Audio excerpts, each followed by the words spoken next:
To reset the maintenance required light, to turn it off, first thing you have to do is with the car off, you turn the car on.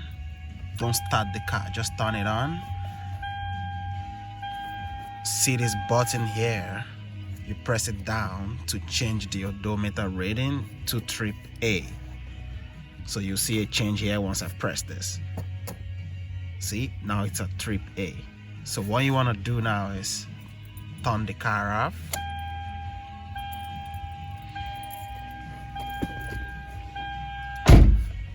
Now you want to hold this this odometer reset button, hold it down. So I'm gonna hold it with my left.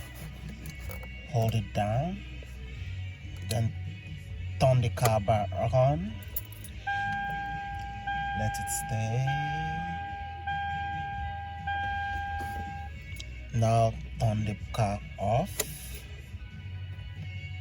and now you can release the button. So now if you turn the car back on, the maintenance required light is off. So that's how you complete the oil change.